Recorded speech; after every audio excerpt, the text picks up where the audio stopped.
Bonjour à tous et à toutes, bienvenue à Tech Fest 2026 et sur le plateau de Tech Fest TV, nous recevons Yacine Laknecht, président de l'Université Grenoble-Alpes et Bruno Sportis, PDG de l'INRA. Bonjour messieurs. Bonjour. Et bonjour Stéphanie. Bonjour. Alors première question, on va évoquer le thème de ce Tech Fest 2026, la souveraineté. Vous êtes déjà intervenu d'ailleurs sur cette question. Qu'est-ce que représente la souveraineté pour vous à l'UGA en fait? Alors la souveraineté à l'UGA, pour l'expliquer. Pour l'UGA. Pour l'UGA, donc je vais peut-être poser le sujet de souveraineté de manière plus générale. Pour moi, la souveraineté d'un pays, d'une nation, d'un continent, d'une région, c'est d'avoir la capacité de décider de son modèle social, de sa politique, de son économie et de protéger son territoire et ses frontières par rapport à ça. Et bien sûr, derrière ça, tout ça, il y a la question des valeurs.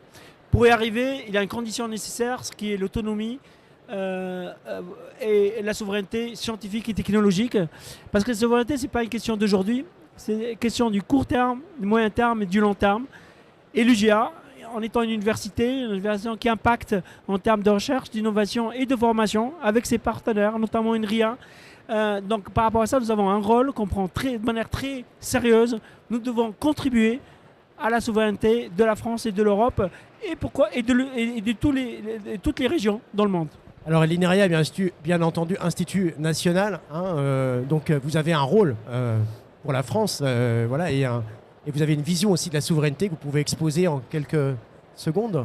Merci. Oui, INRIA a été créé à 60 ans pour la souveraineté numérique française. Alors en 60 ans, il y a un peu d'eau qui a coulé sous les ponts. Donc, entre l'informatique de la fin des années 60 et le numérique maintenant, il y a des petits changements.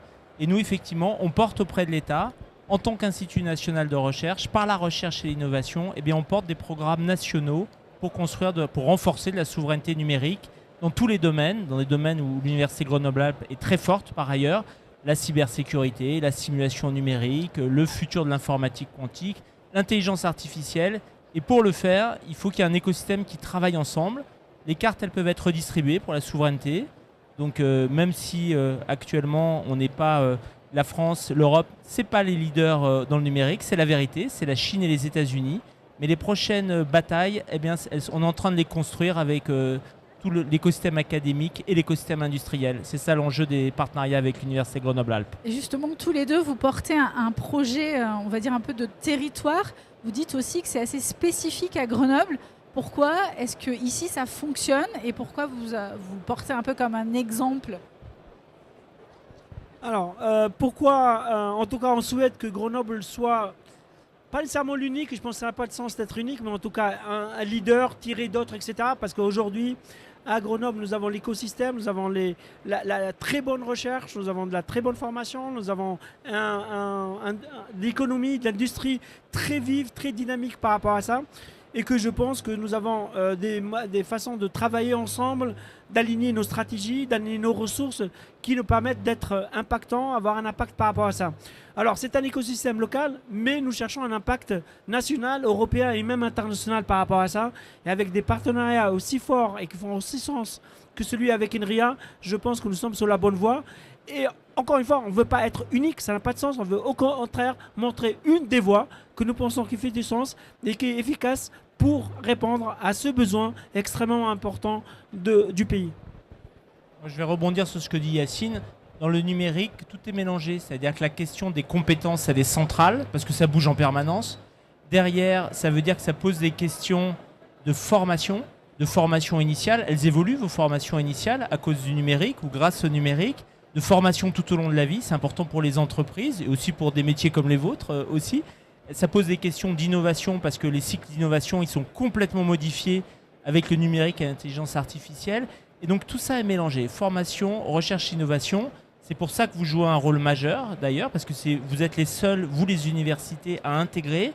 Et donc on participait hier tous les deux à une table ronde où quelqu'un disait les universités modernes, c'est des universités qui orchestrent un écosystème. Et je pense que c'est ce que vous faites ici, ce que d'autres collègues font aussi sur d'autres territoires, aussi Yacine. Mais ici, c'est vraiment exemplaire parce que c'est sans couture sur formation, recherche, innovation. Et c'est pour ça qu'ici, on est content de bosser avec vous, avec l'Université de Grenoble-Alpes, pour avoir un vrai impact.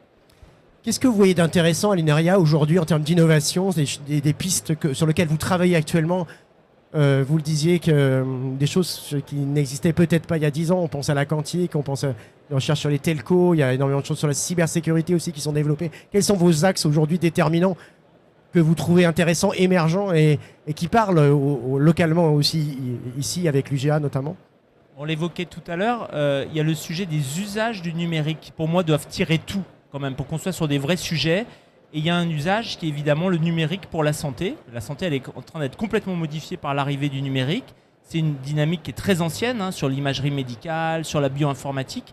Mais maintenant, ce sont des nouveaux sujets qui sont ouverts. Et c'est typiquement le genre de projet sur lequel on travaille déjà ensemble. Mais on veut passer à une autre étape autour notamment des travaux qui sont menés avec le CHU et l'Université Grenoble-Alpes.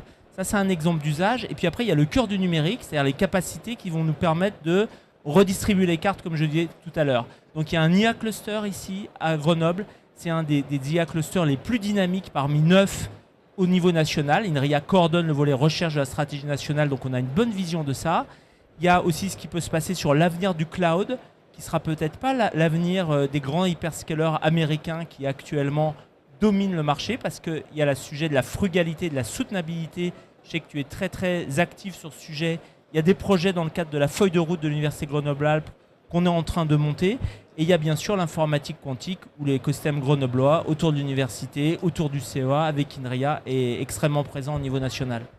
En conclusion, est-ce que vous êtes optimiste ou pessimiste? Quel est votre regard justement sur le lien entre le territoire et l'innovation et cette fameuse souveraineté dont on parle en fait? Alors, personnellement, je suis optimiste. Après, être optimiste, et ça ne veut pas dire que les choses se font toutes seules. Alors pourquoi je suis optimiste? Parce que je pense que la France et l'écosystème actuel, Grenoble, l'écosystème local, Grenoble a de la recherche et de la R&D de très haut niveau. Nous avons des formations de très haut niveau et nous avons de l'innovation de très haut niveau et que nous avons mis en place les outils et la confiance nécessaire pour avoir un écosystème qui fonctionne et qui est impactant. Ça, c'est des conditions nécessaires. Ça ne suffira pas. Après, il faut la volonté politique, il faut l'intelligence par rapport à ça, il faut mettre les choses en place et il faut vraiment réfléchir sur quel est le cap. Et INRIA, Université Grenoble-Alpes et d'autres acteurs sont tout à fait en capacité de relever le défi et d'aller de l'avant. La souveraineté n'est pas perdue, ce n'est pas une bataille ou un jeu que nous avons perdu, tout au contraire. Tout est possible et nous avons des opportunités, mais il faut les saisir. Moi, pour donner une petite coloration politique en citation, moi j'ai le pessimisme de ma lucidité, mais j'ai l'optimisme de ma volonté. Et de toute façon, on n'a pas bien le choix parce que le numérique, il touche tous les domaines. Il touche les domaines de la formation, tu es bien placé pour le savoir, comment ça le transforme. Il touche les domaines de la défense, les domaines de la santé, les domaines des politiques publiques. Il touche les domaines de l'accès à l'information, donc la démocratie. Donc de toute façon, ça se joue, notre souveraineté, aussi avec le numérique. Ça nécessite de travailler ensemble pour un agenda d'action. C'est ce qu'on fait au quotidien. Ça nécessite, tu l'as dit, des visions long terme. Ça ne se gère pas par des appels à projets. Ça se gère par des stratégies dans la durée où on continue à transformer notre manière de travailler ensemble, aussi avec les collectivités territoriales, avec l'État et avec l'Union européenne. Donc c'est des sujets qui sont très politiques à l'arrivée. Merci pour votre participation à Tech Fest. Merci aussi à l'UGA d'être partenaire fondateur, on peut le dire, de Tech Fest. Et je pense que vous collaborez, c'est pas nouveau en fait, voilà, depuis des années, mais c'est très important de pouvoir se rencontrer tous ici. On peut souligner, vous avez parlé d'un village, il y a un village de la santé ici qui s'est développé cette année d'une manière assez faramineuse, on peut le dire. Merci d'être présent et merci à Stéphanie aussi d'avoir co-animé cette interview. Merci. Merci à vous. À bientôt.